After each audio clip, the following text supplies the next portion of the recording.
তো স্পিকিং এর প্রিপারেশনটা আসলে আপনি কিভাবে নিবেন? এটার প্রথমে আমি স্পিকিং এর যে কি থাকে এগুলো একটু কথা বলার চেষ্টা করব এবং ওভারঅল প্রিপারেশন নিয়েও কথা বলার চেষ্টা করব। আমি একটু আগেই বলতেছিলাম যে আমরা হচ্ছে ইংরেজির সাথে অতটা পরিচিত না। আমরা রেগুলার ইউজ করার সুযোগ পাই না ভাই। এইজন্য ইংরেজিটা আমাদের কাছে টাফ মনে হয়। বিশেষ করে স্পিকিং জিনিসটা। কেউ ইংরেজি দিয়ে স্পিকিং করতে পারলে আমরা তাকে খুব বড় ধরনের মনে করে থাকি এবং আমরা না পেলে আমাদেরকে খুব ছোট মনে হয়। যাই হোক। তো স্পিকিং এর মেইনলি হচ্ছে আপনার ৩ টা পার্ট থাকে আইএলটিএস এক্সামের। স্পিকিং পার্ট 1 এ হচ্ছে আমাদের একটা ইন্টারভিউ টাইপের কিছু একটা হয়। ইন্টারভিউ টাইপের কোয়েশ্চেন করা হয়। স্পিকিং পার্ট 2 তে আমাদেরকে হচ্ছে একটা কিউ কার্ড দেয়া হয় এবং কিউ কার্ডে একটা কোয়েশ্চেন থাকে বা একটা সিচুয়েশন থাকে ওইটাকে আমাদেরকে হচ্ছে ডিসক্রাইব করতে হয় এবং স্পিকিং পার্ট 3 তে আমাদেরকে হচ্ছে ডিসকাস করতে হয়। তো পার্ট 1 এ আমি আগে বলছিলাম যে ইন্টারভিউ টাইপের কোয়েশ্চেন করা হয়। এখানে একদম আপনার পার্সোনাল ব্যাপার নিয়ে কোয়েশ্চেন করা হবে। আপনি কি পছন্দ করেন, না পছন্দ করেন, আপনার পাস্ট এক্সপেরিয়েন্স, সিম্পল অপিনিয়ন এগুলো। আপনি যদি এই জিনিসটা দেখেন এক্সাম্পলে স্পিকিং পার্ট 1 এর do you work or study? এই যে এই কোয়েশ্চেনটা সম্পূর্ণ আপনার উপরে। আপনি কি ওয়ার্ক করেন নাকি স্টাডি করেন? হ্যাঁ? স্পিকিং পার্ট 1 এ এখানে কোনো রং অ্যান্সার নাই, কোনো রাইট অ্যান্সার নাই। আপনার কনটেক্সট আপনার সাথে যেটা যায় আপনি সেটাই বলবেন। এবং প্রত্যেকটা কোয়েশ্চেন আপনি চেষ্টা করবেন যে ৮ থেকে ১০ বা সর্বোচ্চ ১২ সেকেন্ডের মধ্যে চেষ্টা করবেন এক এক না আপনি ২ বা সর্বোচ্চ ৩ টা সেন্টেন্স হচ্ছে অ্যান্সারটা দেওয়ার জন্য। ওকে? এক্ষেত্রে তারা দেখার চেষ্টা করে যে আপনি ন্যাচারাল কনভারসেশন করতে পারেন কিনা। ন্যাচারালি যেরকম কেউ কারো সাথে দেখা হলে যে কোয়েশ্চেনগুলো করে বা যে বিষয়গুলো জানতে চায়, এগুলো আপনি জানতে পারেন কিনা, এগুলো তারা দেখার চেষ্টা করে স্পিকিং পার্ট 1 এ।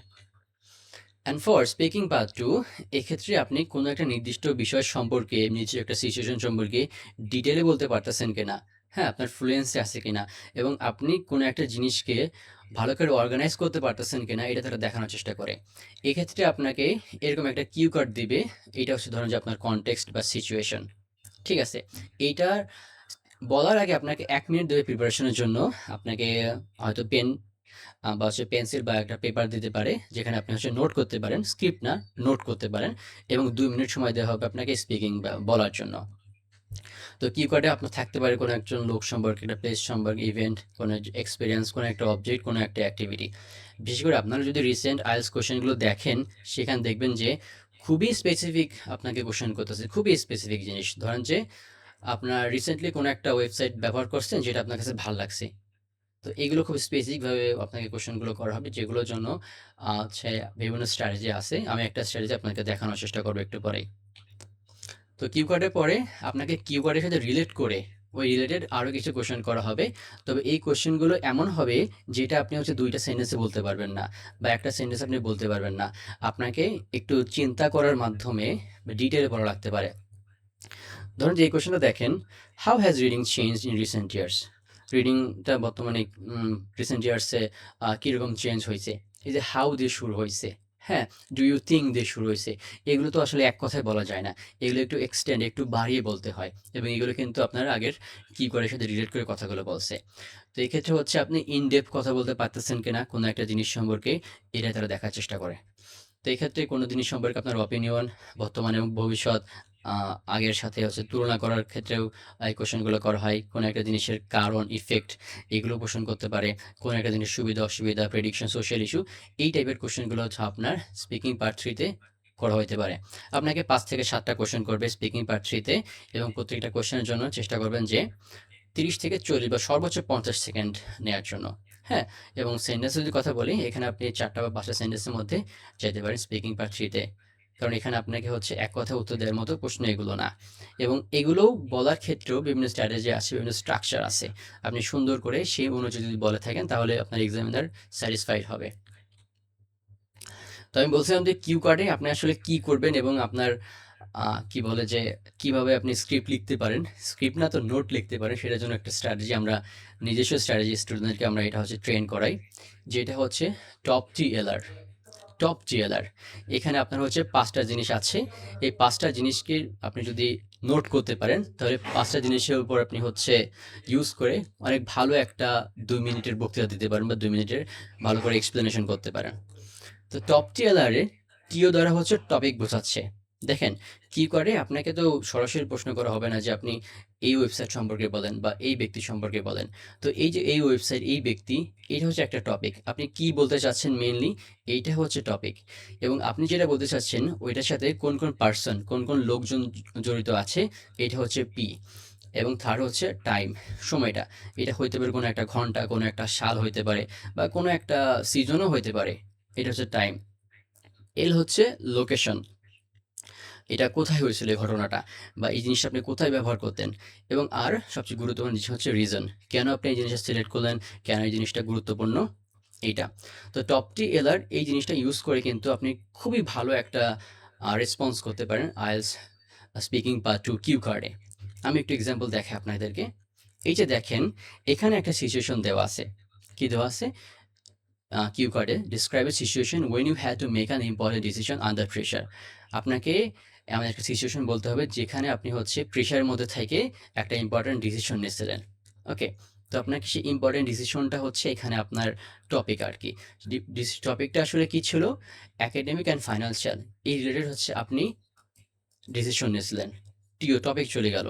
পি এখন পার্সন, এই যে আপনি ডিসিশন নিচ্ছিলেন একটা আন্ডার প্রেশারের মধ্যে থেকে, এই সময়টা বা এই সময়কালীন আপনার সাথে কোন মানুষ যুক্ত ছিল? আপনি ছিলেন, আপনার প্যারেন্টস ছিল, ইউনিভার্সিটি অ্যাডভাইসার ছিল। টাইম, সময়টা কখন ছিল? লাস্টের গত বছর final years of bachelor degree. Location, আপনি এই ডিসিশনটা কোথায় নিচ্ছিলেন? ইউনিভার্সিটি ক্যাম্পাস এর সাথে যুক্ত আছে, অ্যাডভাইসার অফিস, আপনার হোমও এর সাথে যুক্ত ছিল। অ্যান্ড লাস্টলি, আপনার এইটা ইম্পর্টেন্ট ডিসিশন হওয়ার কারণটা কি বা এই জিনিসটা ইফেক্ট হওয়ার কারণটা কি? Limited time, financial stress, future impact, fear of wrong choice. দেখুন, এগুলো আমি জাস্ট দেখানোর জন্য আপনাদেরকে বড় করে এটা এক্সপ্লেন করছি বা হচ্ছে বড় করে অর্থবোধক কিছু একটা নিয়ে আসছি। কিন্তু 1 মিনিটের মধ্যে আপনি যদি একটু বড় করে লেখার চেষ্টা করেন তাহলে তো আপনি 1 মিনিটের মধ্যে কিছু লিখতে পারবেন না একদম ফুললি। আপনাকে একদম ছোট করে লিখতে হবে।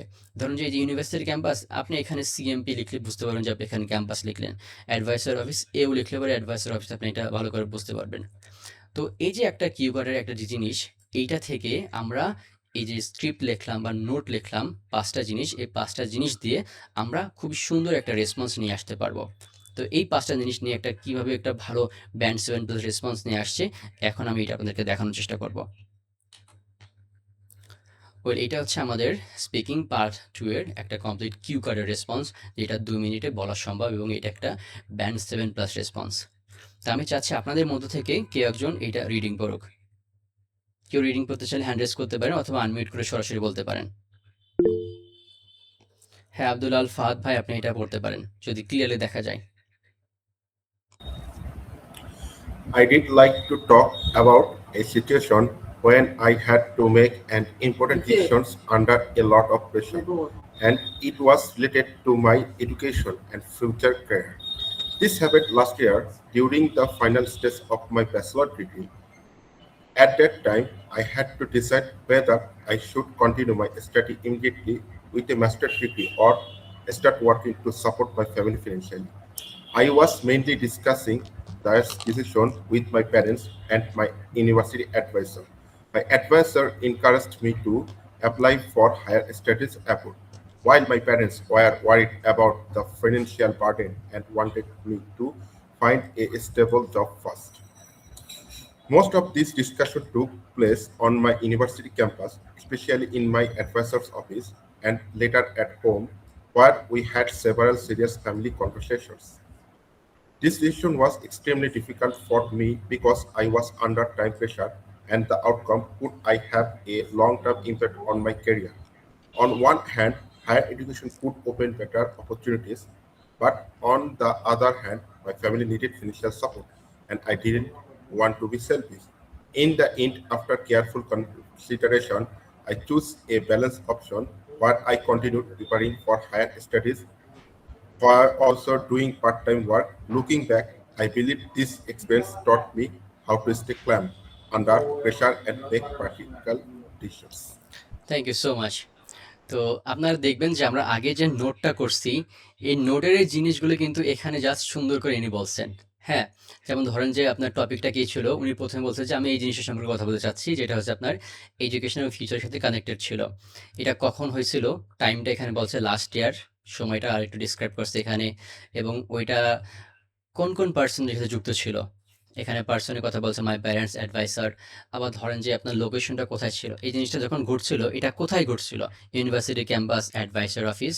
আবার ধরেন যে এটা রিজনটা কি ছিল, লং টার্ম ইম্প্যাক্ট এটা পড়তে পারতো, এবং আরো কিছু অপরচুনিটির কথা এখানে নেওয়া আসছে, এবং ওভারঅল একটা কনক্লুশন টানার চেষ্টা করছে। ওকে, তো দেখেন এই যে নোটগুলো, এই নোটগুলো দিয়ে খুব সুন্দর করে আপনার একটা কমপ্লিট হচ্ছে রেসপন্স নিয়ে আসছে, এবং আমি বলছি যে এটা একটা ব্যান্ড 7+ রেসপন্স, কারণ এখানে কোশ্চেনে যেগুলো চাইছে সম্পূর্ণ এগুলোই অনেক ভালো করে নিয়ে আসার চেষ্টা করা হয়েছে। ওকে, তো এখানে মেন ব্যাপারটা হচ্ছে আপনার জন্য এই টপ টি এলার জিনিসটা ব্যবহার করে আপনি কি জিনিসগুলো নিয়ে আসতে পারেন এবং সেটাকে ভালো করে ডিসক্রাইব করা। ওকে, তো এবার আসি যে আপনি স্পিকিং এর জন্য কিভাবে প্রিপারেশন ওভারঅল। ওকে, তো আপনি যদি দুর্বল নিজেকে মনে করেন, আমি কাউকে দুর্বল বলি না, দুর্বল যদি নিজেকে মনে করেন তাহলে আপনি একদম বেসিক সেন্টেন্স স্ট্রাকচার দিয়ে শুরু করতে পারেন, যেমন সাবজেক্ট, ভার্ব, অবজেক্ট একটা সেন্টেন্স তৈরি করার ক্ষেত্রে, এবং ওই সেন্টেন্স স্ট্রাকচারটাকে বিভিন্ন কনটেক্সটে বিভিন্ন সিচুয়েশন কিভাবে ব্যবহার করা যায় এইটা নিজে নিজে প্র্যাকটিস বা এক্সাম্পল দিয়ে বোঝার চেষ্টা করুন, এবং প্রত্যেক পার্টের অ্যান্সারটা বোঝার চেষ্টা করুন। যেমন পার্ট 1 আমি বলছি যে আপনি 2টা সেন্টেন্স দিতে পারেন। হ্যাঁ, প্রথমে হচ্ছে আপনাকে যারা জিজ্ঞাসা করলো ওইটা বলবেন এবং সাথে একটা সাপোর্টিং সেন্টেন্স দেবেন। ওকে, পার্ট 2 তে আমরা কিউ কার্ড নিয়ে কথা বলে ফেললাম অলরেডি। হ্যাঁ, এবং পার্ট 3 তে হচ্ছে আপনাকে ডিটেল বলতে হয়। তো আপনাকে বুঝতে হবে যে কোন ধরনের কোশ্চেন আসলে কোন ধরনের রেসপন্স প্রয়োজন। আপনাকে হচ্ছে প্রত্যেক পার্টের অ্যান্সারটাই বুঝতে হবে যে কোন পার্টে আসলে কোন ধরনের অ্যান্সারটা চলে। ওকে, এইটা বুঝে হচ্ছে আপনাকে এইভাবে প্র্যাকটিস করতে হবে, এবং কি কি কমন কোশ্চেন থাকে প্রত্যেক পার্টের, যেমন পার্ট 1 এর পার্সোনাল কোশ্চেনগুলো থাকে, পার্ট 3 তে হচ্ছে একটু এমন কোশ্চেন থাকে যেগুলোর জন্য আপনাকে আরো ডিটেইলে বলা লাগতে পারে, এই টাইপের কোশ্চেন থাকে। এভাবে যদি আপনি প্র্যাকটিস করেন তাহলে হচ্ছে আপনি আইএলটিএস এর সাথে সরাসরি নিজেকে কানেক্ট করে প্র্যাকটিস করতে পারেন। ওকে, অ্যান্ড দেন আপনি সেন্টেন্স স্ট্রাকচার ফলো করতে পারেন। এখানেও সেন্টেন্স স্ট্রাকচার জিনিসটা চলে এসে দেখছেন, যেমন আপনি টপ টিলার ব্যবহার করে হচ্ছে পার্ট 2 ইউজ করবেন, পার্ট 1 এ হচ্ছে আপনি 2টা সেন্টেন্স ব্যবহার করে বলতে পারেন, পার্ট 3 তে হচ্ছে আপনার পিল অ্যাপ্রোচ আছে। ধরেন যে আপনি একটা প্রশ্ন আসলো, ওই কোশ্চেনটাকে প্রথমে কোশ্চেনের সরাসরি অ্যান্সার বললেন, ওইটাকে সাপোর্ট দিলেন, এক্সাম্পল অ্যাড করলেন, এভিডেন্স অ্যাড করলেন, দেন লাস্টে হচ্ছে আপনাকে যেটা জিজ্ঞাসা করা হয়েছে ওটার সাথে কানেক্ট করে আপনি কিছু একটা বললেন। অ্যান্ড লাস্টলি এটাও গুরুত্বপূর্ণ জিনিস হচ্ছে প্র্যাকটিস করার জিনিস। তো প্র্যাকটিস করার জন্য সবচেয়ে ভালো হয় কোনো একটা মানুষের সাথে বা কোনো একটা ফ্রেন্ডের সাথে যিনিও আইএলটিএস প্রিপারেশন নিচ্ছেন, দুজনের ভালো মোটিভেশন আছে, প্র্যাকটিস করতে পারেন। অথবা নিজে প্র্যাকটিস করতে পারেন মিররের সামনে, অথবা বর্তমানে এআই ব্যবহার করে প্র্যাকটিস করা যাচ্ছে, পারপ্লেক্সিটি হতে পারে, চ্যাটজিপিটি হতে পারে, জেমিনি হতে পারে। তবে বেস্ট অপশন হচ্ছে আপনার ফ্রেন্ড, যে নিজেও আইএলটিএস এর জন্য প্র্যাকটিস করতেছে আর কি। ওকে, অ্যান্ড আমাদের সিস্টেমে আমরা কীভাবে প্র্যাকটিস করাই, সেম জিনিসটাই করাই। আমাদের সিস্টেমটা একটু বোঝার চেষ্টা করুন। এখানে আমাদের যে ইনস্ট্রাক্টর, মানে আমি নিজে, দুজন স্টুডেন্টের সাথে আমাদের একটা হোয়াটসঅ্যাপ গ্রুপ থাকে, সেখানে তারা কীভাবে প্র্যাকটিস করতেছে এটা দেখি, কি প্র্যাকটিস করতে হবে এটাও বলে দেই, এবং প্র্যাকটিসের জন্য ফলে তাদের যে ইমপ্রুভ হচ্ছে এটা দেখানোর চেষ্টা করি। Most of the e-learning platform যারা করে তাদের হচ্ছে ল্যাঙ্গুয়েজ ক্লাব থাকে, ওইখানে ধরেন যে আপনার 20-30 জনকে একসাথে গ্রুপে অ্যাড করে দেয়, বলে দেয় তোমরা এটা প্র্যাকটিস করো। এই যে সবাই মিলে প্র্যাকটিস করতেছে, কেউ একজন বলতেছে কেউ বলতেছে না, কেউ